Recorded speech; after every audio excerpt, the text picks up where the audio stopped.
ফ্রেন্ডের সাথে দেখা করতে যাওয়ার কথা। রেডি হচ্ছি, এমন সময় মোবাইলে একটা মেসেজ আসে। আজকে তোমার বিএফ ওর বন্ধুদের মিলে তোমাকে গণধর্ষণ করতে যাচ্ছে, তুমি সেখানে যেও না, আর গেলেও সেফটি নিয়ে যেও। এটি অচেনা। মেসেজটা পড়ে আমার মেজাজ 360 ডিগ্রি ঘুরে গেল। মানে কি হচ্ছে এসব? যেই নাম্বার থেকে মেসেজ আসছে সেই নাম্বারে ফোন দিলাম, নাম্বার বন্ধ। মাথায় আসছে না যে কি করব। যদি কথাটা সত্যি হয় তখন 4 বছরের রিলেশন আমার আর ফারানের, কিন্তু এখনো পর্যন্ত ওর ব্যবহারে এমন কিছু প্রকাশ পায়নি। আজকে আমাকে ওরা গণধর্ষণ করতে যাবে? না, এটা হতে পারে না। এদিকে ফারান ফোন দিয়ে খুব জলদি যেতে বলছে তার বন্ধু সিয়ামের ফ্ল্যাটে। আজ নাকি ওর বন্ধু আরিয়ানের জন্মদিন, সবার গার্লফ্রেন্ড আসবে, তাই আমাকেও যেতে বলেছে। আমি রাস্তায় বের হতেই কেন যেন যেতে ইচ্ছা হচ্ছে না, তবুও ফারানের এমন চাপে যেতেই হবে, না হলে ওর আবার সেই রাগ কি না কি করে ফেলবে জানা নেই। তবু আমি অহনাকে ফোন দিই, অহনার আমি একসাথে যাব। আমি অহনার জন্য অপেক্ষা করতেছি আর ফারান ফোনের উপর ফোন দিয়েই যাচ্ছে। মানছি না কোনো মতে, হয়তো বা বেশি জরুরি তাই এমন করছি ও। যাই হোক, আমি দাঁড়িয়ে আছি, এমন সময় অহনা এসে ডাক দিল। ওর ডাকেই ভাবনার জগৎ থেকে ফিরলাম। ওর হাত ধরেই দুজন যাচ্ছি শিয়ামদের বাসার দিকে। বাসার কাছে গেলাম, তখন মনে হলো আরিয়ান এত বড়লোক বাবার ছেলে, ওর জন্মদিনের পার্টি কি এভাবে হবে, মানে সিয়ামদের বাসায়। তবুও আবার নিজেকে সান্ত্বনা দিলাম যে হয়তো এইবার বন্ধুদের সাথে আলাদাভাবে করতেছে। আমি সিঁড়ি দিয়ে উপরের দিকে উঠছি, কিন্তু কোনো আওয়াজ শোনা যাচ্ছে না। আগের বারের কথা মনে আছে, আরিয়ানের জন্মদিনের পার্টির জন্য আশেপাশে অনেক সাউন্ড বক্স লাগিয়েছিল, আর অনেক দূর থেকে আওয়াজ শোনা যাচ্ছিল। হয়তো আবার নিজের বাড়ি না তাই এমন করছে না, শান্তভাবে করবে। আমি দরজার সামনে দাঁড়িয়ে কলিং বেল দিলাম। দরজা খুলতেই দেখি ফারহান দাঁড়িয়ে আছে, ভিতরে আর 3 বন্ধু, আরিয়ান নেই। অথচ একটু আগেই ফারহান আমায় বলল কেক নিয়ে ওরা বসে আছে। তাহলে কি ও মিথ্যা বলেছে আর অচেনা মানুষটির কথাই সত্য? কিন্তু এখন এসব ভাবার সময় নেই, অনেক দেরি হয়ে গেছে। আমি চুপ থাকতে দেখে ফারহান আমাকে টান দিয়ে ভিতরে আনে। অহনা এটাকে রোমান্স ভেবে নিজেও ভিতরে চলে আসে। ফারহান দরজা লাগিয়ে দিতেই ওর বাকি বন্ধুরা এগিয়ে আসে আর বলতে থাকে, চাইছিলাম একটা, পেয়ে গেলাম 2টা। ওরা আমাকে আর অহনাকে ভাগাভাগি করতে শুরু করে, কে কাকে নেবে। আমার সমস্ত বিশ্বাস ভালোবাসা সব যেন এক নিমিষে শেষ হয়ে গেল। আমি ফারহানের দিকে তাকালাম, সে তাচ্ছিলের হাসি দিয়ে বলল, বন্ধুরা তোমায় খাইতে চাইছে, আগে বন্ধু পরে সব। আমি শক হয়ে গেলাম। তারা হিংস্র হায়নার মতন আমার আর অহনার দিকে এগিয়ে আসছে। অহনা কেঁদে শেষ, কিন্তু আমি এখনো সফট। রিয়াকশন কি দেব? একজন অহনাকে নিয়ে অন্য রুমে ঢুকে গেছে, আর একজন আমার কোলে নিয়ে তুলে খাটে ছুঁড়ে ফেললো। মাথায় আঘাত লাগলো, কিন্তু ব্যথা পাইনি, কারণ এর থেকে বড় আঘাত মনে লাগছে। এখন মনে হচ্ছে যদি অচেনা সেই মানুষটার কথা শুনতাম তাহলে হয়তো আজ বেঁচে যাই আমি আর অহনা। এখন একটাই দোয়া মন থেকে আসছে, ইস যদি সেই মানুষটা আমায় বাঁচাতে আসতো। যাকে আমি জীবনের থেকে বেশি ভালোবাসলাম সেই মানুষটাই আমাকে আর আমার বান্ধবীকে নিজের বন্ধু সহ ধর্ষণ করতে চাচ্ছে। আমার জন্য কষ্ট লাগলেও নিজের বান্ধবীটার জন্য বেশি কষ্ট লাগছে। বেচারিটা আমার সাথে এসে এমন বিপদে পড়লো, আমি কি করব বুঝতে পারছি না। এমন সময় জান্নার গ্লাসে তাকাতেই দেখি কেউ লিখে রেখেছে, কোনো মতে নাকে হাত দাও। বড় করে লেখা এটা। ছেলেটা আমার জামায় হাত দিয়েছে, মানে খুলেই ফেলবে। তবুও মনে মনে বললাম এবার যাই হোক একে বিশ্বাস করবই। আমি নাকে হাত দিলাম, এমন সময় দেখি ছেলেটা আমার জামায় হাত দিয়ে হাসছে। এতে আমি চমকাইনি, চমকিয়েছি তখন যখন আমি দেখি যে ছেলেটি হাসতে হাসতে কাঁদছে। সে চাচ্ছে হাসি থামাতে কিন্তু পারছে না। এমন সময় আমি বুঝলাম আমারও হাসি পাচ্ছে। আমি হেসে দিয়েছি, না চাইতেও হাসছি আমি। সে হাসতে হাসতে বাইরে বের হয়ে এলাম। আমিও উঠে অন্য ঠিক করলাম। এদিকে দেখি অহনাও হাসতে হাসতে আমার এখানে আসছে। আমি কিছুই বুঝতেছি না। হঠাৎ দরজায় জোরে লাথি আওয়াজ পড়ল। দরজার বাইরে পুলিশ। তারা এসে 4 বন্ধুকে ধরে ফেলে আর আমাদের হাতে একটা ইনহেলার দেয়। এবং আমাদের নিতে বলে। আমরা সেটা নিতেই আমাদের হাসি থেমে যায়। এদিক দিয়ে ফারহান ও তার বন্ধু হেসেই যাচ্ছে। পুলিশ তাদের ধরে নিয়ে যায়। আমি আর অহনা বাইরে যাই। অহনা আমাকে ধরে কেঁদে দেয়। আমি তার কাছে কি বলে মাপ চাইবো বুঝতে পারছি না। আমি তার মাপ চাইলাম, সে এখনো কাঁদছে। এমন সময় আমার মোবাইলে একটা মেসেজ আসে। অচেনা হলেও খারাপ না, সঙ্গে থাকলে আমি, বিপদ তোমায় ছুবে না। মেসেজটা পাঠানোর সাথে সাথেই তাকে কল দিই আমি, কিন্তু ফোন বন্ধ। এত জলদি মানুষ কিভাবে কাজ করতে পারে? যাই হোক, আমি এত কিছু না ভেবে অটোতে উঠলাম। বাসায় এসে শাওয়ার নিয়ে বিছানায় শুলাম। এমন সময় আমার নাম্বারে একটা কল আসে। ফোন রিসিভ করি আমি। হাই আয়েশা। হ্যালো, আয়েশা, আমি আয়ান। কোন আয়না? আয়েশা, আমরা কলেজে একই ক্লাসে ছিলাম। আমার তো মনে পড়তেছে না। আরে আয়েশা, তুমি কিভাবে ভুলে যেতে পারো আমাকে? আচ্ছা, আপনি মনে করেন, আমিও চেষ্টা করছি। আচ্ছা, তোমার মনে আছে তুমি স্টেজে অনুষ্ঠান পরিচালনা করতে, হ্যাঁ। আর আমি দ্বিতীয় সিটে বসে তোমায় দেখতাম? না, এটা তো মনে পড়তেছে না। আয়েশা, তুমি তোমার যে কোনো বন্ধুকে আমার ব্যাপারে জিজ্ঞাসা করো, তারা বলে দিতে পারবে। আচ্ছা, আমি জিজ্ঞাসা করবনি। হুম। তার ফোনের সাইড থেকে গিটারের একটা টিউন শোনা যাচ্ছে। এই টিউনটা আমার খুব চেনা লাগছে। মনে হচ্ছে এই টিউনটা আমি অনেক আগে থেকে চিনি। আচ্ছা, গিটারের এই টিউনটা আমি শুনেছি এর আগেও। আচ্ছা আয়েশা, এই গানটা মনে পড়ে নাকি? দেখো তো। কোন গান? আমি বাতাস হয়ে আসবো গো তোমার কল্পনাতে, তুমি অশ্রু চলে সিক্ত হয়ে আসবে মোহনাতে, আমি তোমার জন্য কাঁদব গো তোমার জন্য হাসব, তবু থাকবে তুমি থাকবে ওগো আমার অন্তরালে। স্টপ! এই গানটাও আমার খুব চেনা। আপনি এটা কিভাবে জানলেন? আমি বলছি তো আয়েশা, আমি সেই মানুষ যাকে তুমি চেনো, যাকে তুমি বোঝো। না, আমার মনে পড়ছে না, বললাম না। প্লিজ আপনি আমায় বলুন, আপনি আসলে কে? জানবে আয়েশা, সময় হলে ঠিকই জানবে। আয়েশার ফোন কেটে যায়। এমন সময় অচেনা সেই মানুষটির নাম্বার থেকে আয়েশার ফোনে মেসেজ আসে। দেখা করবা? আয়েশা খুশি হয়ে যায়। যেই মানুষটা তার জীবন বাঁচালো সেই মানুষটার সাথে তার দেখা করা তো উচিত। আয়েশা হ্যাঁ বলে দেয়। আচ্ছা, তাহলে আজ রাত 12টায় কবরস্থানের সামনে দাঁড়াবে। আর বিশ্বাস করতেই পারো, কোনো ক্ষতি হবে না তোমার। আয়েশা ঘাবড়ে যায়। রাত 12টায়, তাও আবার কবরস্থানের সামনে, কিভাবে সম্ভব? আয়েশা অনেক চিন্তা ভাবনা করতেছে কি করবে, কিন্তু তবুও সে পুরোপুরি শিওর হতে পারতেছে না। আয়েশার ভয় করছে, কিন্তু যেতে ইচ্ছে হচ্ছে। সে অনেক চিন্তা করে যাওয়ার সিদ্ধান্ত নেয়। রাত 11:55। আয়েশা যত কবরের দিকে যাচ্ছে তার তত ভয় করছে। আয়েশা পা কাঁপছে, শরীর ঠান্ডা হয়ে আসছে ভয়ে। কি হতে যাচ্ছে সে নিজেও জানে না। রাত 12টা, কবরস্থানে একা দাঁড়িয়ে আছি আমি। ভয়ে যেন সারা শরীরের লোম দাঁড়িয়ে আছে আমার। কে আসতে চাচ্ছে, কি হতে চাচ্ছে কিছুই জানি না। কে হতে পারে সে? আর সবচেয়ে বড় কথা, আমি আবার কোনো বিপদে পড়বো না তো? এমন সময় হঠাৎ পিছন থেকে হাত পড়ে আমার কাঁধে। আমি 2 সেকেন্ড অপেক্ষা করে পিছনে তাকাই। তাকাতেই যেন আমি উড়ান পাখি উড়ে যাই। আমি আ করে চেঁচিয়ে উঠি, 10 পা পিছিয়ে যাই আর গোগাতে থাকি। এমন সময় সামনে থাকা লোকটা আমার হাত ধরে। চল তুই বাড়ি চল আগে, পরে তোকে দেখাচ্ছি মজা। তোর এত সাহস হয়ে গেছে যে তুই রাত 12টা বাজে একা একা কবরস্থানে এসে পড়িস? সে আমার হাত ধরে টেনে টেনে বাড়ি নিয়ে এলো। হ্যাঁ, উনি আর কেউ নন, আমার বাবা, যাকে দেখে আমি হয়তো এই দুনিয়াতে সবচেয়ে বেশি ভয় পাই। আমি এখন বাবার রুমের সামনে। কি করব, কি বলবো কিছুই বুঝতে পারতেছি না।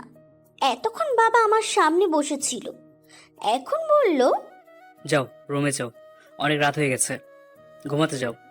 আমি অবাক হয়ে গেলাম। বাবা কিছুই বললো না আমায়। আর বাবাই বা কি করে জানলো যে এত রাতে আমি কবরস্থানে গিয়েছি?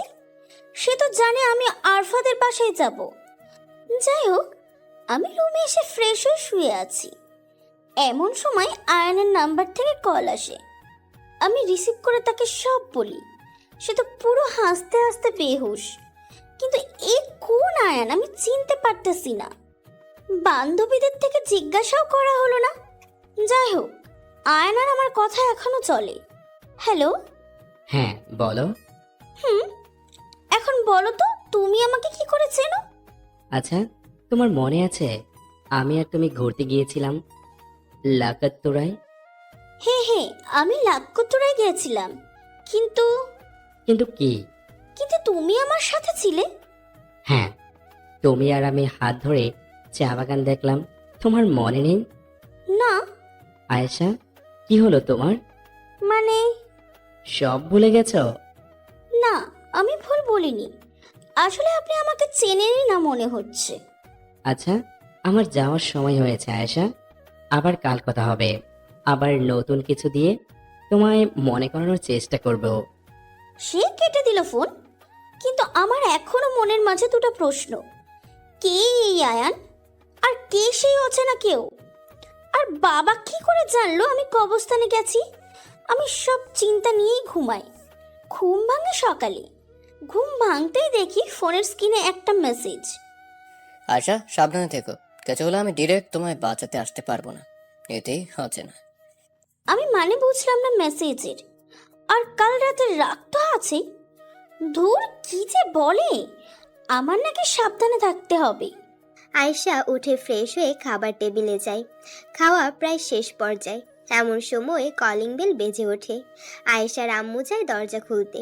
বাইরে আয়েশার খালাতো ভাই। আরে বাবা আরাফ, তুমি? খালামানি ঘুরতে এলাম, বাসায় থাকতে দেবে না? আরে বাবা কি বলো, ভেতরে আসো। আন্টি। আরাফ আর আয়েশার সম্পর্ক অনেক গভীর। কি রে আরু, তুই এখানে? তোকে বিয়ে করতে এলাম। আম্মু, আরু এসে শুরু হয়ে গেছে। ওকে খেতে দাও। আয়েশা রুমে যায়। আয়ান মেসেজ দিছে। সে আয়ানের সাথে কথা বলতেছে। আচ্ছা আয়েশা, তুমি স্টেডিয়ামে খেলা দেখতে পছন্দ করো না, তাই না? কত জোর করলাম তোমায় যে চলো আজ বাংলাদেশের খেলা স্টেডিয়ামে গিয়ে দেখি। আমাকে জোর করছিল, কিন্তু তুমি না আরিশা। আরে কিসের আরিশা? আমি আয়ান। ধুর, তুমি আরিশার কিছু হও না তো আবার? আরিশার কি হব আমি? না মানে কিছুই না। আচ্ছা, এখন বাই। আয়েশা শুয়ে রেস্ট নিচ্ছে আর ভাবছে কি হতে পারে এই অচেনা তুমি। আর আয়েশা তো অনেক আগেই মারা গেছে। তাহলে আয়েশার কেউ তো হওয়ার কথা না। কিন্তু আয়ানটাকে। আয়েশা গোসলে যায়। এমন সময় তার মা আসে রুমে আর বলে যে সে পাশের ফ্ল্যাটে যাচ্ছে। আয়েশা বলে উত্তর দেয়। আয়েশা মনের আনন্দে গান গেয়ে গিয়ে গোসল করতেছে। এমন সময় তার ফোনে অচেনা সেই মানুষটির মেসেজ আসে। আয়শা, তুমি বিপদে পড়তে যাচ্ছ। তোমার খালাতো ভাইয়ের নিয়ত ভালো না। মেসেজ দেখলে রিপ্লাই দিও। আয়শা।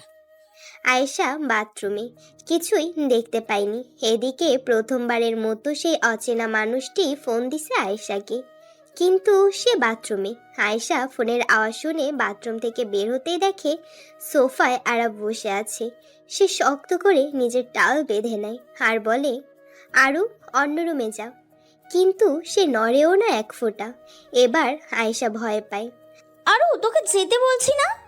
আরে আইসু, আমি 2 দিন আগে তোর ছবি দেখলাম ফেসবুকে, অনেক সুন্দর লাগছিল। আমার কেন জানি সহ্য হলো না। এত সুন্দর মেয়ে আমার বোন, আর আমি টেস্ট করব না? এ কি হয়? আয়েশা দৌড় দিতে নাই, কিন্তু আরাফ ধরে ফেলে তাকে আর বিছানায় ফেলে দেয়। এখন আরাফ নিঃস্বার্থ হয়ে আছে। সে আয়েশার দিকে এগুচ্ছে, কিন্তু আয়েশা তো বুঝতেছে না এখন কি করবে। কারণ অচেনা মানুষটি তাকে না করে দিছে যে সে সরাসরি বাঁচাতে আসতে পারবে না তাকে। তাহলে কি হবে এখন আয়েশার? আমি শুধু একটা জিনিসই ভাবতাছি, সেই অচেনা মানুষটি কি আসবে আমার কাছে আবারও? সে তো না করে দিয়েছে। তাহলে এখন কি হবে আমার? আমার ভাবতেই ভয় করছে। কিন্তু আমার ভাই তো আমাকে খুপলে খাওয়ার জন্য প্রস্তুত হয়ে আছে। সে আস্তে আস্তে আমার কাছে আসছে, আর আমার নিঃশ্বাস ঘন হয়ে আসছে। আমি চেঁচাতেও পারবো না। কি করি এখন? সে আমার কাছে এসে গেছে। এমন সময় বারান্দার দরজার খোলার আওয়াজ পেলাম। আমিও সেদিকে তাকালাম, আরাফও সেদিকে তাকালো। একটা ছেলে, হ্যাঁ একটা ছেলে প্রবেশ করলো রুমে। হেসে সে ঢুকলো, কিন্তু আরাফকে আমার উপরে দেখে তার হাসি কোথায় যেন উড়ে গেল। এই বেটা তুই কে রে? আরে আমি কে তুই জানিস না? আরে এই মুহূর্তে কেউ আসে? আয়েশা, কে ও? আমি সুযোগ বুঝে ধাক্কা দিয়ে সরে এলাম। ছেলেটি পিছনে দাঁড়িয়ে আছি আমি। আরে কে তুই? Okay, so let's introduce the most entertaining character of the story, Ayaan. Ayaan নামটা শুনেই আমার অন্তর কেঁপে উঠল। এই তাহলে সেই আয়ান। আবে তুই কোন আয়ান? আয়ান আর কিছু বলল না, চুপচাপ আরাপের কাছে গেল। আরাপ আয়ানকে মারতে আসে, আর আয়ান সাথে সাথে ওর হাত ধরে ফেলে। একটা মেয়ের সাথে জোরাজুরি করতে খারাপ লাগে না? সাহস বেশি হয়ে গেছে তাই না? আয়েশা, যাও জুতা নিয়ে এসো তোমার। আমি দাঁড়িয়ে আছি, সে আমায় দাঁড়িয়ে থাকতে দেখে জোরে একটা ধমক দেয়। যেতে বললাম না, জলদি যাও। আমি জলদি সেখানে গেলাম। আয়ান রেগে ফায়ার, সে আরাপকে এখনো চড়াচ্ছে, আর আরাপ কাঁদছে। আমি আসার সাথে সাথেই বলল যে জুতার বাড়ি দিতে থাকো একে। আমিও শরীরের সব জ্বালা নিয়ে যেন তাকে পেটাতে থাকলাম। এত রাগ, ফারারের রাগ সহ তার উপর ঝাড়তে থাকলাম। কিছুক্ষণ পর আমাকে আয়ান থামিয়ে দিল। আমাকে সাইডে নিয়ে কানে কানে আরাবকে কি যেন বলল, আর আরাব চুপচাপ বিছানা থেকে উঠে ওর রুমে গেল। কিছুক্ষণ পরে দেখি ব্যাগ নিয়ে বাসা থেকে বের হয়ে গেল। আমি কিছুই বুঝলাম না। আচ্ছা, আপনি ওর কানে কানে কি বললেন? সেটা তোমাকে বলতে হবে বেবি ডল? না মানে আর যাই বলো, তোমাকে কিন্তু তোয়ালাতে সেই লাগে। এই মা, আমি এতক্ষণ এত কিছুর মাঝে খেয়ালই করিনি যে আমি এখনো তোয়ালে পড়ে আছি। আমি জলদি রুমে গেলাম আর চেঞ্জ করে এলাম। এদিকে আম্মুও চলে এসেছে। আমি বাইরে এসে দেখি আম্মু আর আয়ান গল্প করছে। আম্মু কি তবে আয়ানকে চেনে? আয়শা, তুই নাকি আয়নকে চিনিস না? আম্মু, কে উনি? আরে আয়শা, ও হলো। থাক আন্টি, বলতে হবে না, আমি ওকে মনে করিয়ে দেব। আচ্ছা বাবা। আমি চুপ রইলাম। আয়ান চুপচাপ এসে আমার হাত ধরে বলতে লাগলো, তোমাকে না নীল জামাতে চমৎকার মানায় আয়েশা। এটা আমি জানি মিস্টার আয়ান। এটা আন না, আয়ান হবে। সে যাই হোক, আমি তো আয়ানই বলবো। আয়ন আমার হাত ধরে বাইরের দিকে নিয়ে যাচ্ছে। আন্টি, যাই আপনার মেয়েকে নিয়ে, হারিয়ে গেলে খুঁজেন না। আচ্ছা বাবা, যাও। আয়ন আর আমি বাইরে চলে আসি। চলো আমরা নৌকায় ঘুরবো আজ। আচ্ছা চলেন। আয়নের সাথে থেকে আমি যেন ভুলেই গেছি যে আজ সকালেই আমার সাথে অনেক খারাপ কিছু হতে যাচ্ছিল। আমার আয়নকে জিজ্ঞাসা করতে মনে নেই যে সে বারান্দা দিয়ে কি করে এলো। আমরা নৌকায় উঠি। আচ্ছা, আমার দুইটা প্রশ্ন আছে। আয়ন বাবু, কি প্রশ্ন? আপনি বারান্দা দিয়ে কিভাবে এলেন? আরে আমি এর আগে না হলেও 20 বারের ওপরে তোমার বারান্দা দিয়ে এসেছি। আন্টি কত বকলো আমায়। কি? Are you serious? 1,000,000%। আমার মনে নেই কেন? তা আমি কি করে বলবো? তাও কথা। আচ্ছা, তোমার দ্বিতীয় প্রশ্নটা আমি করে দেই। তুমি কি করে জানো? তোমার দ্বিতীয় প্রশ্ন হবে, তোমার নৌকায় ওঠা কি পছন্দ? এটা আমি কি করে জানলাম, তাই তো? আরে আয়েশা ম্যাম, আমি সব জানি। আসলে তুমি এমন কোনো প্রশ্ন করবে তা আমি ভালো করে জানি, কারণ যে এত কিছু ভুলতে পারে সে এটাও বলতে পারে যে আমি জানি তার নৌকায় ওঠা পছন্দ। আমরা নৌকায় করে অনেক দূরে এলাম। এমন সময় মাঝে ভিতর থেকে ইলিশ বের করে আনলো, সাথে গরম ভাত। আমি দেখে শক হয়ে গেলাম, এটা কিভাবে সম্ভব? কিন্তু পরক্ষণে মনে পড়লো ও তো সব জানে আমার ব্যাপারে। আমি তার দিকে তাকিয়ে হাসি দিয়ে খেতে বসলাম। হয়তো সব তার আগের প্ল্যান ছিল। আমি খাচ্ছি আর সে আমার দিকে তাকিয়ে তৃপ্তিময় হাসি দিচ্ছে। আমি কেন জানি ছেলেটার মায়ায় পড়ে যাচ্ছি। এতটা মায় যা বলার বাহিরে। আমি যে কিছুদিন আগেই একটা ছেলেকে ভালোবেসে ধোঁকা খেলাম, সেই বিষয়েও আমার খেয়ালই নেই। আমি খেয়ে তার সাথে বসে গল্প করছি, সে খায়নি। খাওয়ার অনেকক্ষণ পর মনে পড়ল আমি তো তাকে একটা বড় অফারও করিনি। দাঁতে কামড় দিই, কিন্তু সরি বলিনি। সন্ধ্যা হয়ে এসেছে প্রায়। সব থেকে সুন্দর দৃশ্য লাগছে আমার এটা। সাথে আয়ান, সে হাত ধরে আছে আমার। পাশাপাশি দুইজন বসে আছি আমরা। মাঝি তার আপন মনে গান গেয়ে চলেছে। এতটা রোমান্টিক সিন আমার লাইফে আসবে এইটা ভাবা যায় না। এই মুহূর্তটার জন্য জীবনও ছেড়ে দেওয়া যায়। যাই হোক, সন্ধ্যার আগেই বাসায় ফিরি আমি। বাবা এসে যাবে অফিস থেকে কিছুক্ষণের মাঝেই। আমি রুমে গিয়ে ফ্রেশ হয়ে শুয়ে আছি আর সারাদিনের কথা ভাবছি। এদিকে আয়ান তার বাসায় যায়। বাসায় গিয়ে রুমের লাইট অন করতেই তিশা বলে ওঠে, আয়ান, কাজটা কি ঠিক হচ্ছে আদৌ? তিশা, তুই জানিস আয়ান একবার যা বলে তা করেই ছাড়ে। আয়ান, মেয়েটার দোষ ছিল না ওই ঘটনায়। আমি তো দোষ দেখতে চাই না। ও ছিল সেই ঘটনায়। ওর দোষ থাকুক বা না থাকুক, ওর বিশ্বাস এমন পর্যায়ে জয় করব যে ও আমার জন্য জীবন দিতেও রাজি হয়ে যাবে। আর সেই সময় ওকে শেষ করে দেব আমি। হা হা হা হা হা। আয়েশা রাতে খাবার টেবিলে বসে খাবার খাচ্ছে, তার বাবার সাথে কথাও বলতেছে। হঠাৎ তার বাবার মনে হয় সে তো একটা ট্যাবলেট খায়নি। আয়েশা মা, আমার বইটা এনে দে তো। আয়েশাও লক্ষ্মী মেয়ের মতো তার বাবার রুমে যায়। বাবার রুমে যেতেই দেখে তার বাবার ফোনের আলো জ্বলে ওঠে আর স্ক্রিনে অচেনা তুমির নাম্বার থেকে মেসেজ। সে অনেক শক হয়। যখন সে মেসেজ পড়ে তখন তো পুরাই শক। এখন যেন তার কাছে সব পরিষ্কার। অচেনা সেই মানুষটার নাম্বার থেকে বাবার নাম্বারে মেসেজ লেখা ছিল, আপনার মেয়ে আয়নের সাথে ঘুরে।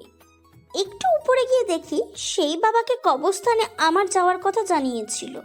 নিজেই আমাকে ডাকলো আর নিজেই আমাকে জানালো। এর মানে ঠিক বুঝতেছি না। যাই হোক, বাবার জন্য বড়ি নিয়ে গেলাম। অন্যদিকে আয়ান হাসপাতালে যায়। কিরে আয়ান, হাওয়া হয়ে যাস কোথায় তুই? ঠিক মতো তোকে দেখাই যায় না। আরে তুই তো জানিস কত কাজ আমার। আর তোরও কাজ। আচ্ছা, আরিশা কেমন আছে? বলা যাচ্ছে না মেয়েটা বাঁচবে কিনা। আরহাম খুন করে ফেলবো তোকে আমি। আয়ান, সবকিছু এভাবে হয় না। আরিশিয়ার চিকিৎসা চলতেছে, কিন্তু আরিশিয়া বাঁচবে কিনা আমি জানি না। আহ!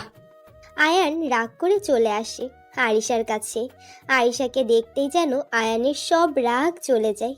কত নিষ্পাপ লাগছে মেয়েটাকে, কতই না ভালোবাসা ছিল তাদের মাঝে। আজ এই আয়েশার জন্যই সব শেষ হয়ে গেল। আয়েশা তো বেঁচেই গেল, আরিশার আজ এই অবস্থা।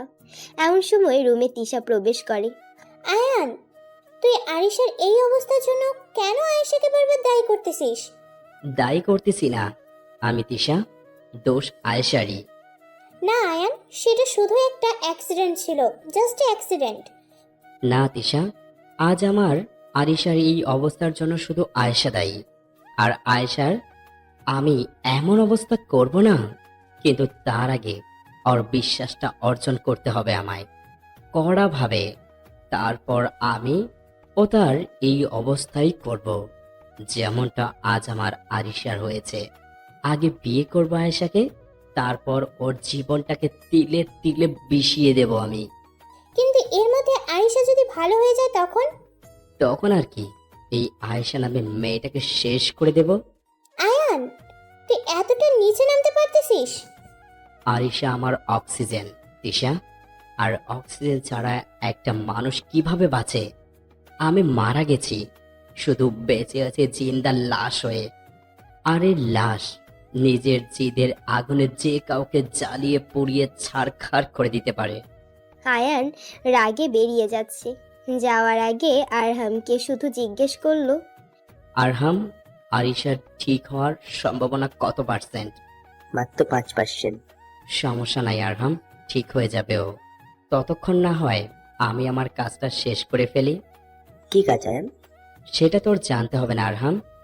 পৈশাচিক এক হাসি দিয়ে বেরিয়ে এলো আয়ান। আয়ান আয়েশার সাথে কি করতে যাচ্ছে সবাই জানে, কিন্তু কতটা টর্চার আয়েশার কপালে আছে কেউ জানে না। রাতে আয়েশা শুয়ে আছে, ঘুমাচ্ছে সে, কিন্তু কেন জানি আজ আয়েশার একটু ভয় ভয় লাগছে।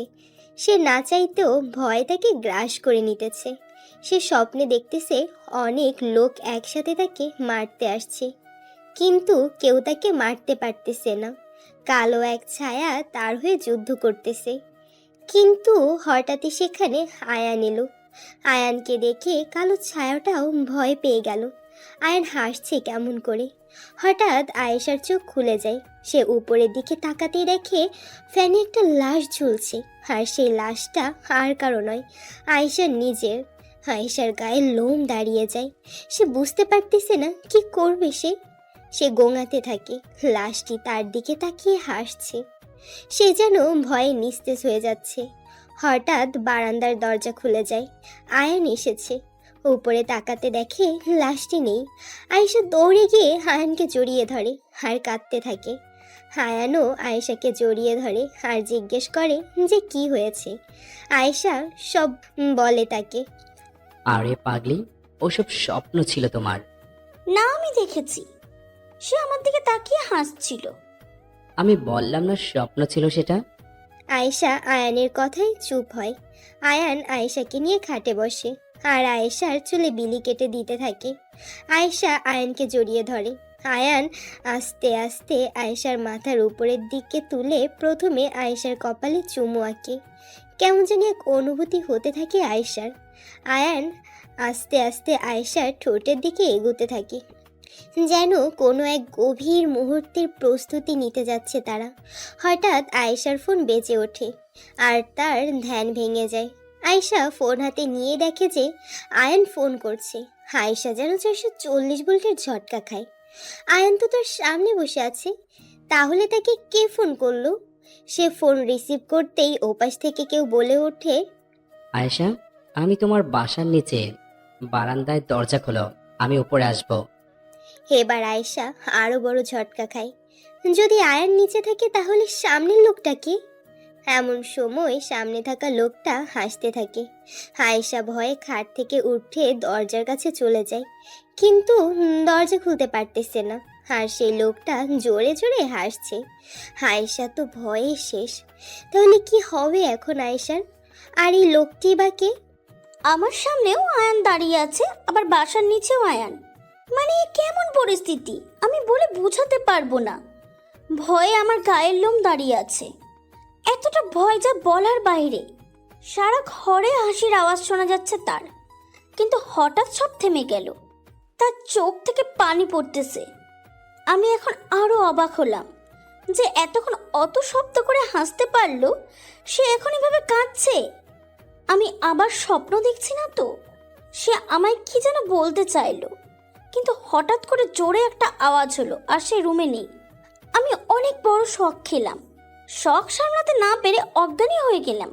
জ্ঞান কখন ফিরে জানি না, কিন্তু আমি চোখ খুলতেই পাশে আয়ানকে বসে থাকতে দেখি।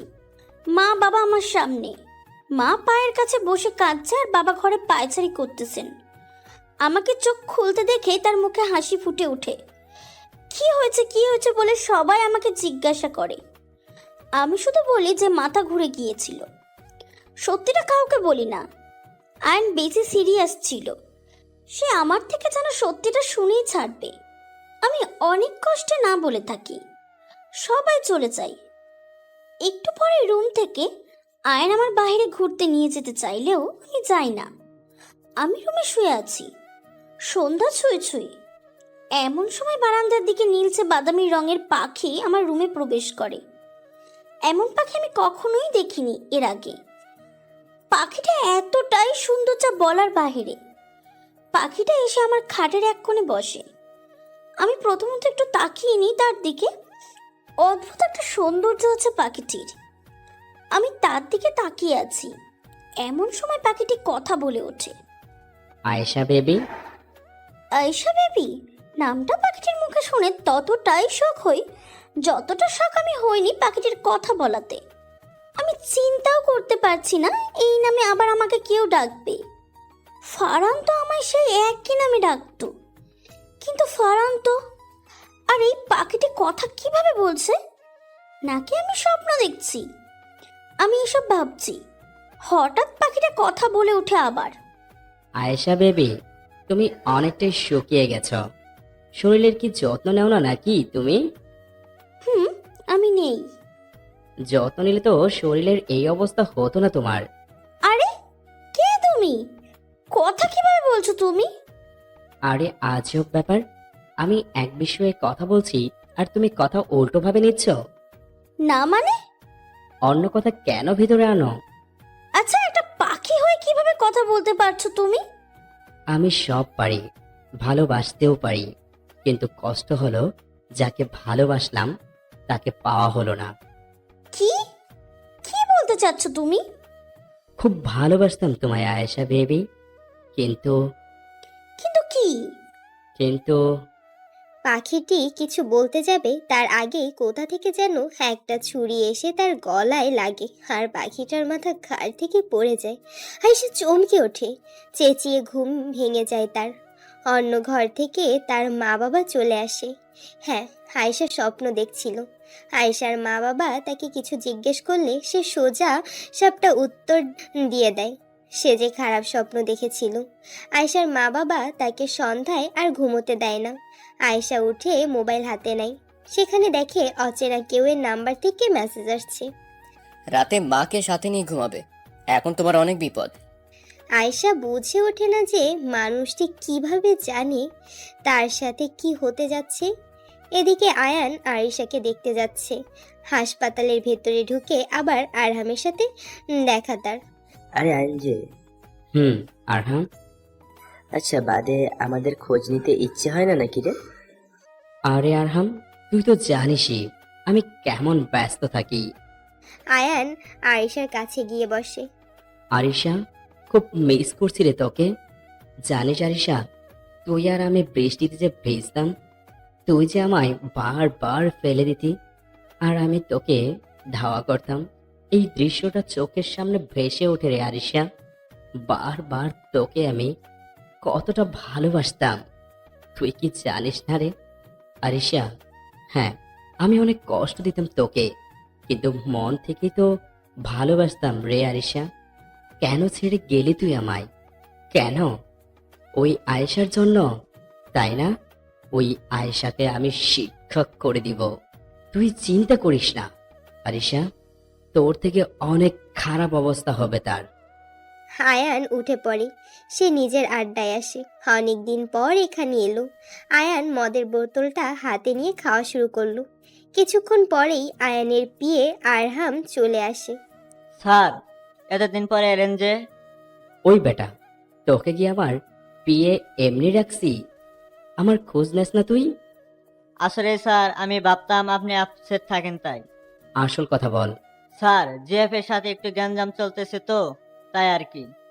জিএফ কথাটি শুনে আয়ানের মেজাজ গরম হয়ে যায়। আজ আরিশাও তো আয়ানের কাছে থাকতো, কিন্তু এই আয়েশার জন্য সব শেষ হয়ে গেল। এই, তুই হুমায়ুনকে ডাক দে, যা, ওর সাথে কথা আছে। আয়ান হুমায়ুন আসতেই ওকে বলে আয়েশার গলার রগ কেটে দিয়ে আসতে, আর হুমায়ুন ও আয়ানের সব কাজ করে দেয়। এর আগেও অনেককে মেরেছে এরা। আয়ানের কথা শুনে হুমায়ুন নিজের ধারালো ছুরি নিয়ে রওনা হয় আয়েশার বাড়ির দিকে। আর সেদিকে আয়েশা নিজের মায়ের সাথে শুয়ে ঘুমাচ্ছে। হুমায়ুন পাইপ বেয়ে উপরে উঠে ঠান্ডা হওয়ার জন্য বারান্দার দরজা খোলে। হুমায়ুন আয়েশাকে দেখতে পায়, সে ছুরি নিয়ে আয়েশার দিকে এগোচ্ছে। আয়েশাকে মারতেই হবে তার। সে আয়েশার অনেক কাছে এসে পড়েছে আর ছুরি আয়েশার গলায় চালাতে যাচ্ছে। আয়েশার গলার খুব কাছে ছুরি। এমন সময় হুমায়ুনের ফোনে ফোন আসে। হুমায়ুনের বউ ফোন করছে। আয়েশা আওয়াজ শুনে হালকা নাড়া দিয়ে উঠলেও তার ঘুম ভাঙে না পুরোপুরি। হুমায়ুন ফোন রিসিভ করতেই ওপাশ থেকে কেউ বলে ওঠে, তোর বউ আর বাচ্চার মুখ দেখতে চাইলে চুপচাপ আয়শাকে ছেড়ে নিজের বাড়িতে ফিরে আয়, নাহলে তোর বউ বাচ্চার লাশও পড়ে যাবে। হুমায়ুন স্থির হয়ে যায়। এই শহরে কার এত বড় সাহস যে হুমায়ুনের পরিবারের গায়ে হাত দেবে? তবুও সে ভয় পেয়ে চলে যায়। হুমায়ুন শহরের নামী লোক, তাকে দেখে সবাই ভয় পায়। এমন অনেক জায়গা আছে যেখানে হুমায়ুন মানেই মৃত্যু, তবুও হুমায়ুন আয়ানের হয়ে কাজ করে। অনেক ভালোবাসে আয়ান হুমায়ুনকে, অনেক বিপদে সাহায্যও করেছে। কিন্তু হুমায়ুন আজ নিজের পরিবারের জন্য আয়ানের দেওয়া কাজ করলো না।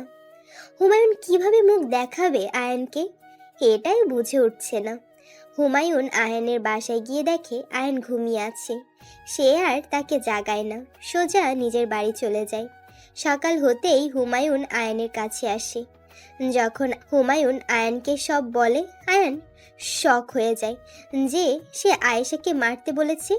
হুমায়ুনকে জড়িয়ে নেয় আয়েশাকে না মারার জন্য, কারণ আয়েশাকে এর থেকেও কষ্টের মৃত্যু দিতে চায় আয়ান। আয়ান ঘুম থেকে উঠে ফ্রেশ হয়ে আয়েশাদের বাসায় যায়। কলিং বেল দিতেই আয়েশা এসে দরজা খুলে দেয়। আরে আয়ান, এত সকালে? না মানে এমনি আসলাম। এসো, আম্মু নাস্তা রেডি করতেছে, একসাথে খাবো। চলো। আয়েশার বাবা সকালে মিটিংয়ের জন্য বাইরে গিয়েছে। এখন আয়ান, আয়েশা আর তার মা বসে নাস্তা করতেছে। আয়েশা কি যেন ভাবছিল, এমন সময় আয়েশাকে আয়ান বলে ওঠে, চলো আয়েশা, আজ ঘুরতে যাই। কোথায় নিয়ে যাবে শুনি? পাতালপুর যাবে? যাওয়া যায়, কিন্তু এটা কোথায় পাওয়া যাবে শুনি? কেন, তোমার ভিতরে? আয়ান তুমি না অনেক বেশি করো। আয়ান হেসে দেয়। একটু পরে আয়েশা রেডি হয়ে আসে।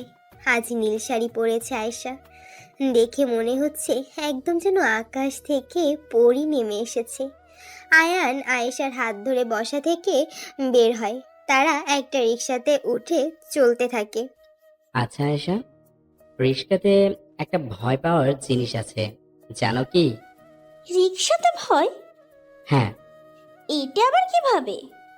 এই দেখো, তুমি যদি পড়ে যাও বা তোমার কোনো গাড়ি যদি এসে মেরে দেয়, বাঁচার সম্ভাবনা 5% থাকবে মাত্র। আমি বুঝিনি কিছু আয়ান। হারে এমনি বললাম। এমনি এমনি কেউ কিছু বলে না। বুদ্ধিমানের জন্যই ইশারায় যথেষ্ট আয়েশা। আমি বুদ্ধিমান না, তো বুদ্ধিমতী। আয়েশা আর আয়ান পার্কে গিয়ে বসে। এমন সময় একটা গান বাজতে থাকে আশেপাশে। গানের সুরটা খুব চেনা লাগছে আয়েশার। সে বুঝতে পারছে না সুরটা কেন তার চেনা লাগছে, কিন্তু চেনা লাগছে খুব। সে দৌড়ে যায়, সেখানে গিয়ে দেখে একটা ছেলে গান গাইছে। গানের দিকে তার তেমন খেয়াল নেই, কিন্তু সুরের দিকে আছে। সুরটা তার চেনা লাগছে। এমন সময় আয়ান এসে তার ঘাড়ে হাত দিল। সে চমকে ওঠে। আয়ানের দিকে ভালো করে তাকাতেই দেখে তার চোখ লাল। আয়ান, তোমার চোখ লাল কিভাবে? আরে পোকা পড়েছিল। ও আয়েশা, তুমি জানতে চাও না যে আমি কে? হে, আর কিভাবে সবাই তোমায় চেনে কিন্তু আমি না? ওকে, চলো আমার সাথে। কোথায়? আজকে আমার বাসায় নিয়ে যাব তোমায়। আচ্ছা। আয়েশা অন্ধের মতো বিশ্বাস করে ফেলে আয়ানকে। সে আয়ানের সাথে আয়ানের বাসায় যাচ্ছে। এদিকে সন্ধ্যা হয়ে যাচ্ছে, আয়েশার কোনো খবর নেই। সে বাসায় আসছে না। আয়েশার মায়ের চিন্তা হচ্ছে, আয়েশা আসছে না কেন। এমন সময় আয়েশাদের বাসায় কলিং বেল বাজে। দরজা খুলতেই বাহিরে আয়ান দাঁড়িয়েছিল। আয়ান, আয়েশা কোথায়? আন্টি, ও আর তোর মাথা বেয়ে রক্ত কেন পড়ছে? আন্টি, আমি আর আয়েশা পার্কে বসেছিলাম। হঠাৎ আয়েশা উঠে কোথায় যেন দৌড় দেয়। আমি তার পেছনে যেতে যাব, তার আগেই কে যেন এসে আমার মাথায় বাড়ি দেয়। আমি অজ্ঞান হয়ে যাই। চোখ খুলতেই দেখি আমি নদীর ধারে পড়ে আছি। আমি কিছু না ভেবে সোজা চলে এলাম এখানে। আন্টি, আয়েশা কি বাসায় আসেনি? না তো বাবা। তাহলে সে গেল কোথায়? আয়ানের মাথায় বাড়ি দিয়ে কে যেন আয়েশাকে তুলে নিয়ে গেছে। এই খবর আয়েশার মার কাছে যখন আসলো, তখন সে ভয় পেয়ে গেল। এটা কি করে সম্ভব? আয়েশার সাথে কার এত শত্রুতা থাকতে পারে? কিন্তু এটা দেখার আগেই তার খেয়াল হয় আয়ানের মাথা থেকে তো রক্ত পড়তেছে। সে জলদি করে আয়ানকে হাসপাতালে নিয়ে যায়। আয়ানের মাথা থেকে অনবরত রক্ত পড়তেই আছে। তাকে ভর্তি করে রক্ত পড়া থামানো হয়। শরীর থেকে অনেক ব্লাড লস হয়। এখন তার সুস্থ হতে অনেকক্ষণ বা কতদিন লাগবে জানা নেই। আয়নের পাশেই বসে আছেন আয়েশার মা। আয়েশার বাবা কেউ ফোন করে জানায় আয়েশার মা। আয়েশার বাবা আয়েশার নিখোঁজ হওয়ার খবর শুনে শক হয়ে যায়। অন্যদিকে আয়েশা আয়ান নামক আরেক লোকের সাথে এখন তার বাসায়। বাসায় ঢুকতেই সে চারদিকে বিভিন্ন রকমের ছবি টানানো দেখতে পায়। চারদিকে দুইটা একই ছেলের ছবি, তারা যমজ, কিন্তু ছোট ছেলের ছবি এটা তাদের। আচ্ছা, এই ছবিগুলো কার? চিনবে না তুমি আয়েশা, কারণ তোমার তো মেমোরি লস হয়েছে। আমার মেমোরি লস মানে? কাহিনী শুনতে চাও তবে তুমি আয়েশা? কিসের কাহিনী? তোমার সিলেটের সেই ঘটনা মনে নেই আয়েশা, যেই দিন তুমি আর আরিশা একসাথে আসছিলে আর আসার সময় তোমার গাড়িতে টক্কর দেয়? হ্যাঁ, আমার মনে আছে। আয়েশা, মজার ব্যাপার কি জানো?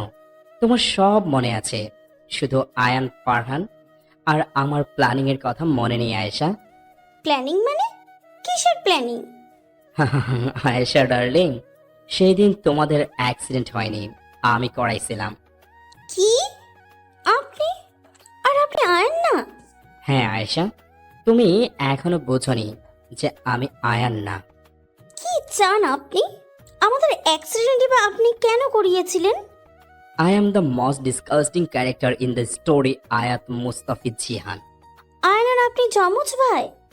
আর ছবিটি আপনাদের? হ্যাঁ, এই ছবিগুলো আমাদের। আপনি কেন করালেন এত সব? এগুলো পরে যেন, তার আগে বলো তোমার অচেনা কেউ মানুষটি কে? আমিও তো তাই জানতে চাই, অচেনা সেই মানুষটি কে?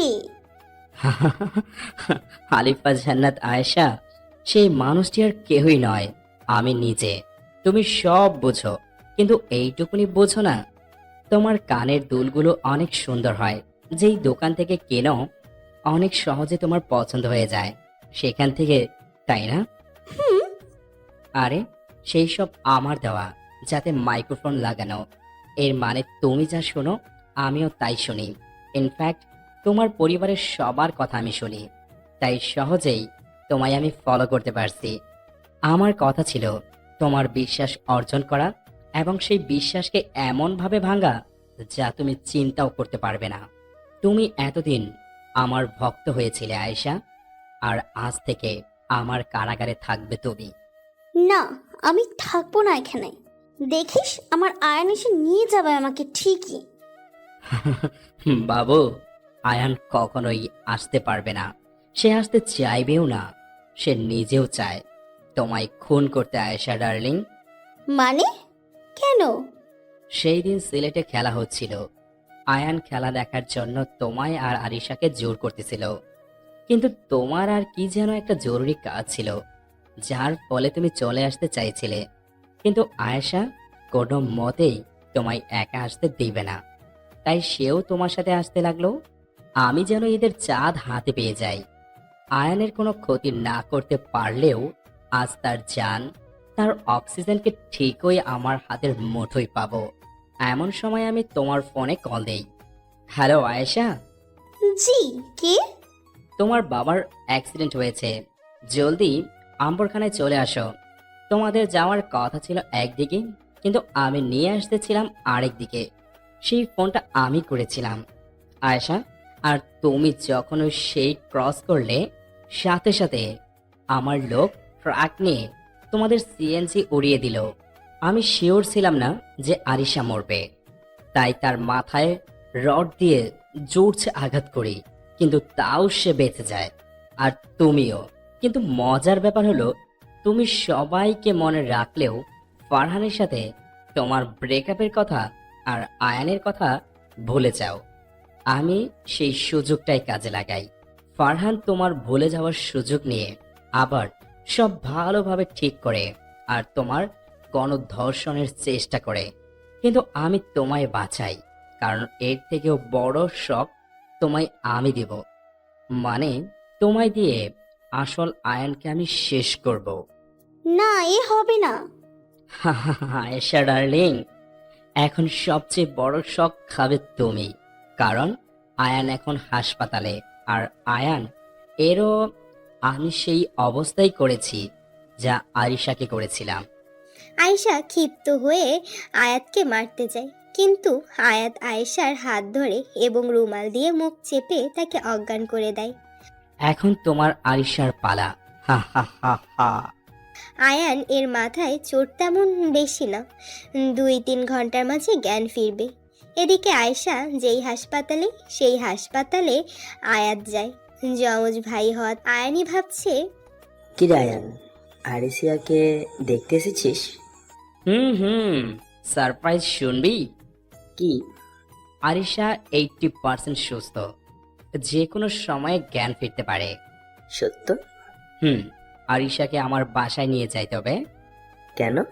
আরে বাসায় নিয়ে সেবা বেশি করব, আর আমি ওকে ছাড়া থাকতে পারতেছি না।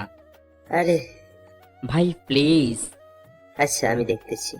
আরহাম আরিশাকে আয়ানের বাসায় শিফট করার ব্যবস্থা করে দেয়। 1 ঘন্টার মাঝে আয়ানের বাসায় আসে আরিশা। এখন আরিশা এবং আয়েশা দুজনই আয়াতের কাছে। এদিকে সন্ধ্যার দিকে আয়ানের জ্ঞান ফেরে। সে উঠেই আয়েশার কথা জিজ্ঞেস করে, কিন্তু আয়েশা নেই। আয়েশাকে পাওয়া যায়নি। আয়াত তাকে খুঁজতে যেতে চায়, কিন্তু পারে না। তাকে কেউ যেতে দেয় না। রাত 1টা, আয়ান শুয়ে আছে। এমন সময় আয়ানের নাম্বারে ফোন আসে। হাই আয়ান বাবু। কে? ভুলে গেছিস আমায় ভাইটুস? আয়াত তুই? হ্যাঁ আমি। তুই এখনো বেঁচে আছিস? হ্যাঁ, আমি এখনো বেঁচে আছি। আর সবচেয়ে বড় কথা কি জানিস? তোর আরিশা আর নির্দোষ আয়েশা এখন আমার কাছে। কি? আয়াত, তোরে আমি খুন করব কিন্তু। আগে তোর আয়েশা আর আরিশাকে তো বাঁচা। একজন তো বাসায়, একজন আমার কাছে। আরিশার পাশে লোক রাখা আছে। 1 ঘন্টায় আরিশার পাশের লোক তার অক্সিজেনের লাইন কেটে দেবে। আর অন্যদিকে আয়েশার কাছে কিছু ছেলে আছে যারা 1 ঘন্টা পর থেকে আয়েশার সম্মান লুটতে শুরু করবে। তুই এখন কাকে বাঁচাবি আয়ান? সবচেয়ে মজার কথা হলো আরিশা এখনো 80% সুস্থ, যে কোনো সময় জ্ঞান ফিরতে পারে। তাহলে এখন তুই কি করবি আয়ান? কাকে বাঁচাবি? ঠিকই তো, আয়ান এখন কাকে বাঁচাবে? আয়েশাকে নাকি আরিশা?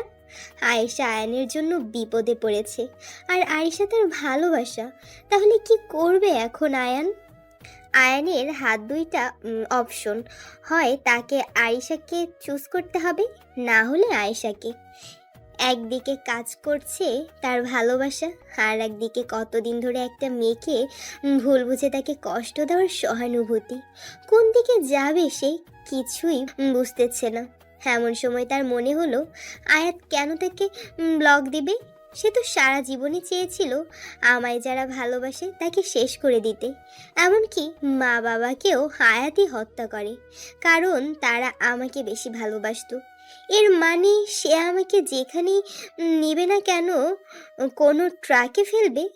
যে করেই হোক ওকে আটকাতেই হবে। কিন্তু কি করে? আয়ান হাসপাতাল থেকে হয়ে সোজা পুলিশ স্টেশনে আসে। আয়েশার বাবা এসপির সাথে সম্পর্ক ভালো থাকায় এসপি আয়ানকে সাহায্য করতে রাজি হয়ে যায়। আয়ান আয়াতকে ফোন দিবে আর পুলিশ তারে ট্রেস করবে। আয়ান ফোন দেয় আয়াতকে। কিরে আয়ান, কাকে বাঁচাবি ভাই? গার্লফ্রেন্ড নাকি জাস্ট ফ্রেন্ড? ভাই দেখ ভাই, প্লিজ ওদের ছেড়ে দে তুই, প্লিজ। আয়ান, এই তো চেয়েছিলাম আমি যে তুই কষ্ট পা। কষ্টই তো দিতে চাই তোকে আমি। আয়াত, আমি আসলে কিন্তু খারাপ হয়ে যাবে। তো আয় না, আমি অপেক্ষায় আছি। আয়ান ফোন রেখে দেয়। পুলিশ আয়াতের লোকেশন পেয়ে যায়। ওইদিকে আয়াত বসে আছে তাদের নিজের বাসায়। সেখানে আয়েশা, সেখানেই আরিশা। আসলে আয়ানকে সে সম্পূর্ণ ভুল লোকেশন দিয়েছিল। দুই জায়গাতেই লোক ফিট করা। আয়ান গেল তার বেঁচে ফিরতে পারবে না। এখন আয়াতের মাথায় প্রশ্নই ঘুরছে যে কিভাবে আয়াত বেঁচে গেল। সে তো অ্যাক্সিডেন্টে মারা গিয়েছিল। নিজের হাতে তাকে কবর দিচ্ছে আয়ান, কিন্তু কিভাবে বেঁচে আছে সে? নানা প্রশ্ন নিয়ে নিজের বাসার দিকে যাচ্ছে আয়ান, সাথে পুলিশ। আয়ান ধীর পায়ে তার ঘরের দিকে এগোচ্ছে।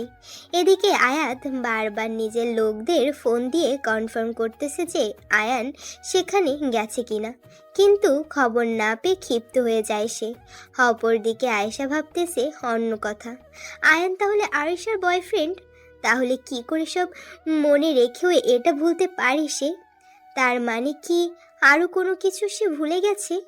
এমন কি কিছু আছে যা আয়েশা স্লিপ করতেছে? আয়েশার মাথায় কিছুই আসছে না। আয়েশা নিজের মাথায় চাপ দিতেছে। এমন সময় সে তার কানের দুলে হাত দিল। সামনে নিয়ে এসে ভালোভাবে দেখতেছে, না, এখানে তো কোনো মাইক্রোফোন নেই। তাহলে কি আয়াত মিথ্যা বলতেছে? এসব ভাবছে আয়েশা। হঠাৎ সামনে গুলির আওয়াজ। সামনে তাকাতে দেখে আয়াত মাটিতে পড়ে আছে। আয়াতকে গুলি খেতে আর পুলিশ দেখে আয়াত এর বাকি লোকেরাও দৌড় দেওয়া শুরু করে। গুলির আওয়াজ আয়েশার মাথায় একটা আঘাত, মানে একটা শকের মতো লাগে। সে কি যেন মনে করতে পারতেছে। সবাই এসে আয়েশাকে নিয়ে যাচ্ছে। আরিশার শরীরে স্লাইন আর অক্সিজেনের মাস্ক দেওয়া। আয়ান তাকে নিয়ে হাসপাতালে যাচ্ছে। আয়েশার মা বাবাও আয়েশার সামনে এসে তাকে ধরে কাঁদতে থাকে। এমন সময় আয়েশা তাদের প্রশ্ন করে ওঠে, আচ্ছা মা, আমার হাতে যে মোবাইলটা আছে এটাই কি আমার মোবাইল? মানে?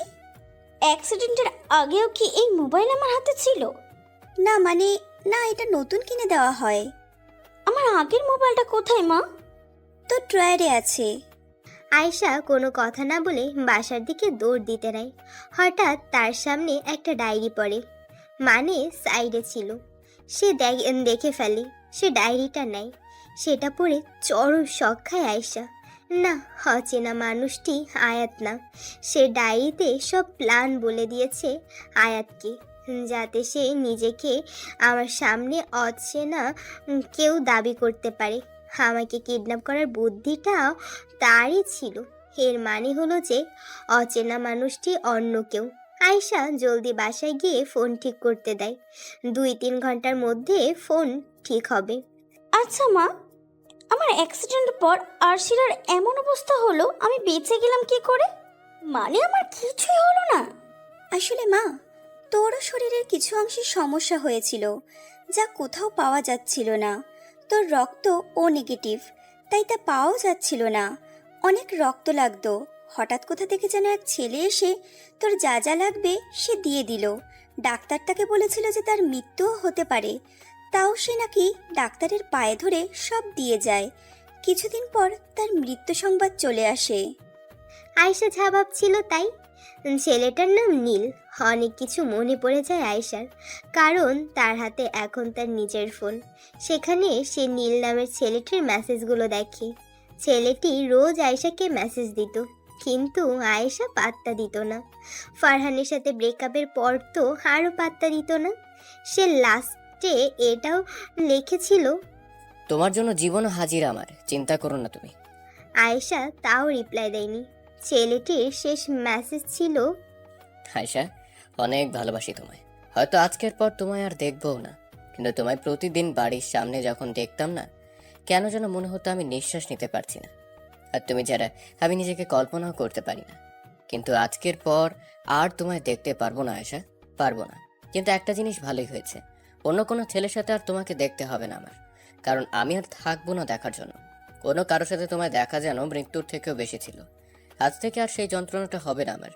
জানো আয়েশা, আমি তোমার কেউ না ঠিক, কিন্তু রক্তে মিশে থাকবো আজ থেকে আমি তোমার। ভালোবাসি তোমায় আয়েশা, ভালোবাসি। আর জীবনে কোনো বিপদ তোমায় ছুঁতে দিব না। আমি আয়েশা ছায়ার মতো তোমার কাছেই থাকবো। কখনো আমাকে উপলব্ধি করতে চাইলে চোখ বন্ধ করে থেকো, বাতাস হয়ে তোমায় ছুঁয়ে দিব। মেসেজটা পড়ে আয়েশা কান্নায় ভেঙে পড়ে। যেই ছেলেটাকে সে জীবনেও দেখেনি, সে এত ভালোবাসতো আয়েশাকে, আর তাকেই একটু পাত্তা দিল না। আসলে আমরা এমনই, দাঁত থাকতে দাঁতের মর্যাদা দিতে পারি না। 15 দিন পর এখন আরিশা সুস্থ, আয়ান আর আরিশা একসাথে আছে, তাদের ভালোবাসাও রয়েছে, আগের থেকে বেড়েছে আরও। আয়েশাও নিজের স্বাভাবিক লাইফে ব্যাক করছে। আয়েশা গোসল করতেছে, হঠাৎ তার ফোনে একটা মেসেজ আসে। আয়শা, আজ বাইরে যেও না, সমস্যা হবে। আয়েশাও ভালো মেয়ের মতো কথা শুনে বাইরে যাওয়া বাদ দেয়, কারণ এখন নিজের জীবনে সে অচেনা মানুষটির হাতে ছেড়ে দেয়। অচেনা হোক সে, আমার জীবনই তো তার এখন। যে আয়েশা এখন রোজ সন্ধ্যায় ছাদে যায় আর উপলব্ধি করে চোখ বন্ধ করে তার অচেনা তুমিকে। অদ্ভুত একটা ফিলিংস আসে তার। এই বাতাসের ছোঁয়া সে সারা জীবন পেতে চায়, তার অচেনা কেউয়ের ছোঁয়া।